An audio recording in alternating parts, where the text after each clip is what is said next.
Welcome back to the workshop. It's been a while since I last did a video, so I thought I'd do one. The past for a little while now I've been doing a lot of commissions for the people, and I've got a bit of slack time for myself, so I've been playing and making things. What I made today, in fact I made it yesterday, was this little sort of spinning top dealie made out of steel. Yeah, not very big. And so I thought, well, that's cool, that works. So I made a technical drawing, and that's what I'm going to work to. And the material I'm going to be using, some bright steel. Just a quick chat about the materials we're going to be using for this. Normally, for the work I normally do, I use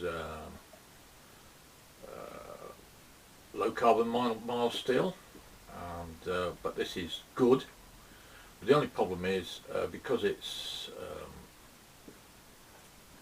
made hot, as you can imagine, and it's rolled hot and left to cool, which means the crystalline structure is all over the place, which means it welds extremely well.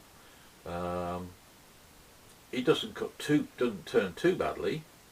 But because of the higgledy-piggledy crystalline structure, what you do get is the density of the material is not constant all the way through.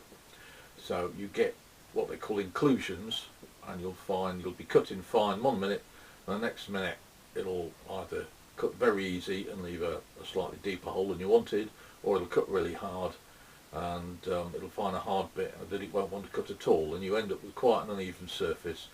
Which can be a pain if you're trying to get a really good finish. But it's nice material to work with. It's just that there are easy ways to do it. So what we're going to use is what they call bright steel, and what they do for that is they take some of this hot rolled steel and they put it through progressively smaller dies. They do it cold. Yeah. And what you get is material with a bright finish. Gone is the foundry scale that's on there. You get a bright finish. It's closer to tolerance than the hot roll stuff, because it's put through precision dies as opposed to between two rollers, and it's drawn between progressively smaller dies to get it to the right diameter. And the thing when you do that, especially doing it cold, is you align all the crystals. Yeah, the crystalline structure is aligned. So although you get a material it doesn't weld very well, it's not brilliant for welding with, it's very good for turning with. It's absolutely gorgeous material. You get a really nice finish. It cuts really easy, and for little jobs like this, it's ideal. I wouldn't use bright steel plate because that could be a bit of a nightmare.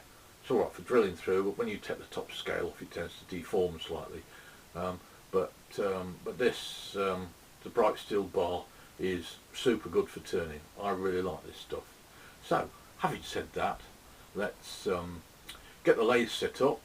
We won't be using this bit, we'll be using a little bit bigger, because we need something that's about 40mm diameter. So, so I'll just put that down there, and we'll set up the lathe, and we'll make a start. Okay.